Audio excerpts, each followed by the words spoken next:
Hello, the name is Osvaldo Antonio Nyaka, and today we're going to be talking about a subject that's close to my heart. We're going to be talking about the ratios of perception and how these perceptions affect you and how you look at life, and also some practical tools that you can use as well. So you can think about it as you could use these tools to become your personal psychologist or your personal reflector on life. First of all, I'd like to start off by saying that when you change the way you see or interpret an experience, the experience in itself changes. What is perception? The best known way to describe perception comes from one of my favorite philosophers, Arthur Schopenhauer. He said that perception is organized sensation. And these sensations speak to what we feel, what we can smell, what we can see, and at times also what we can touch, amongst other senses that you have access to. But prior to those sensations, we have something which is called an event. The event could be anything that is in your life. Let's make a practical example of suppose we go back to a space in time when you first met the person that's the love of your life. The event could have been you were in primary school, high school, or even after that in varsity. And at that specific moment in time, the person either walked into the classroom or you found them during break and you saw them. Your eyes gleamed over them. You saw, wow, beautiful hair, beautiful smile, beautiful skin tone.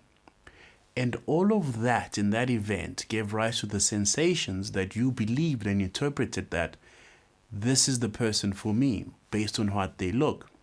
And so at that moment, you could have built something which is called an infatuation. That gave you the perception that this person is the person for me. What we got to understand is how the mind works in creating these sort of perceptions. Now, philosophers and throughout time have debated the fact that your mind and your body is separated, and some others have said that in actual fact, your mind and body is something that is intertwined and works with each other. Both cases are true. We can prove this to be right. But what we can agree on all of these studies is that the mind can be divided into a duality in which the mind can interpret something to either be a positive or a negative. And anytime these judgments of positives or negatives come into the mind and it makes these judgments, it creates a corresponding emotional lens, we could put it that way.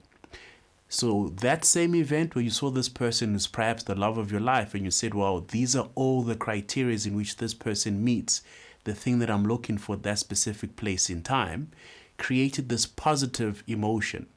And out of this positive emotion, you created these infatuations and these fantasies that this person is the right person for me.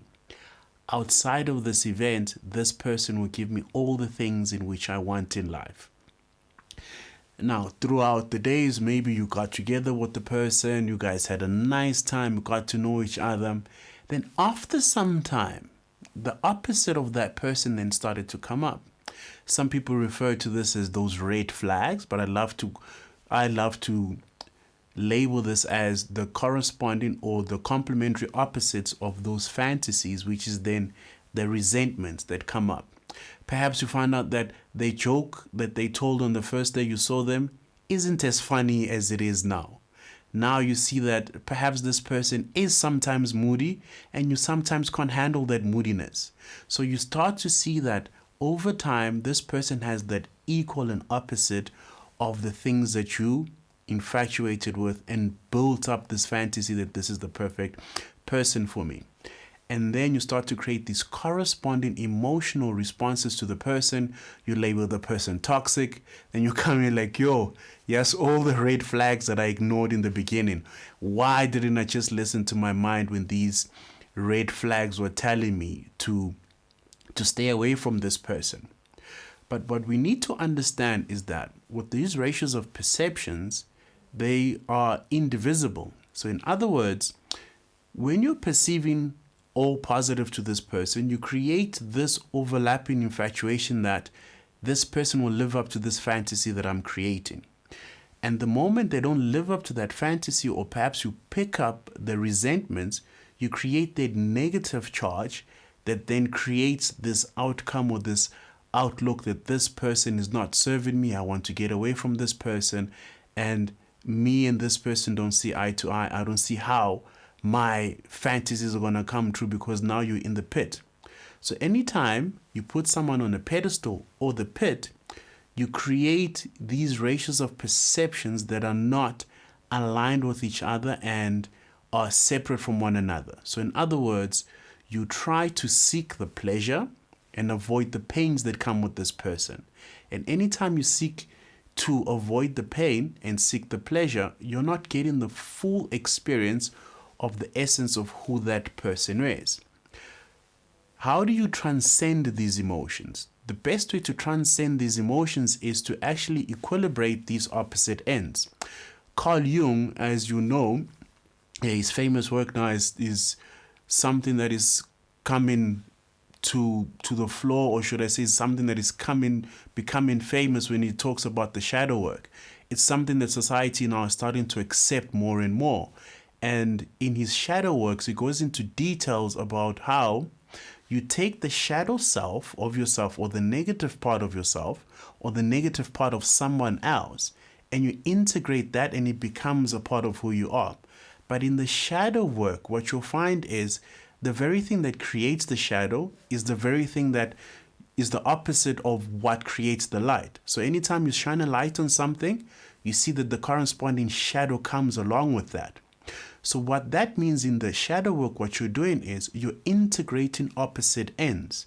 You're integrating those opposite ends to create a 1-to-1 ratio. And when you create this 1-to-1 ratio, you create what is called the golden mean. In the golden mean, you're creating the center point of having to get the full experience of what the person is. And the moment you're able to do that, by creating that center point, you're then able to create transcendent feelings of gratitude and presence. And you're also able to transcend all the feelings and go to the feeling of love, or the feeling of the unconditioned love state. In the unconditioned love state, what you're doing is you're transcending the fantasies as well as the resentments. So you're no longer saying, I'm only going to seek the pleasures that come with this person, and I'm going to avoid the resentments or the pleasure and pain principle. Instead, you're saying, I'm going to integrate both parts and come from a loving state and just experience the full person as they are. How do you do this? The same example with that same event. Suppose the first day you met the person, you go back to the event and you identify, well, what is it that I was infatuated with when it came to this person? Perhaps it was their smile. Then you identify what is the current resentment or the past resentment that you hate about the person. Perhaps is the fact that they talk too fast. Then what you then do is you create these opposite polar ends. So what you do is you add negatives to that positive. You add in what are the drawbacks to that smile. Perhaps when that person smiles, I become so infatuated that by the time I go home, all I do is think about that smile.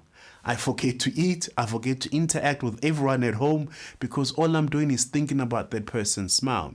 So whenever that person's smile takes power away from me, and then you add all these negatives to the point where you bring down the infatuation and you no longer seek that smile from the person.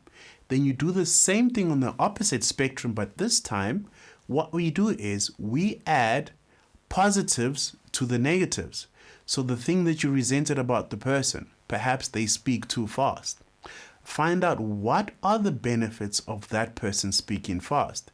Perhaps when they speak fast, you're able to tell them to slow down so you can connect with them better. It also improves on your listening skills because you have to be present to listen to them when they speak fast.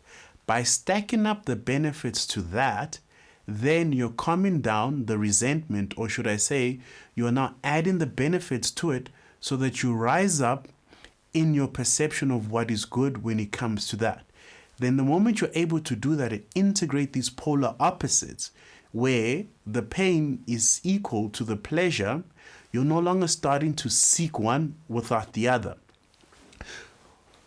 The smartest way to do this is actually to go through something which is called the DeMartini method. So now with the DeMartini method, it's a 14-step process, or 14 questions that actually go into it.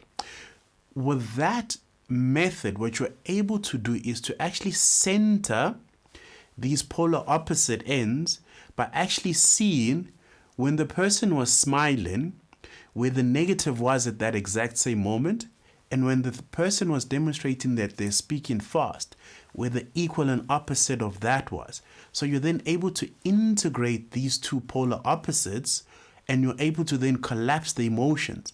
And then you're able to go to that center point where you're then able to love the person and just see things as nothing but an event and transcend those sensations that are perhaps running you. How do you make use of this method? You can make use of this method when it comes to anything. Perhaps you're a sports person who's just had a great game and you're overly infatuated with the fact that you had a great game.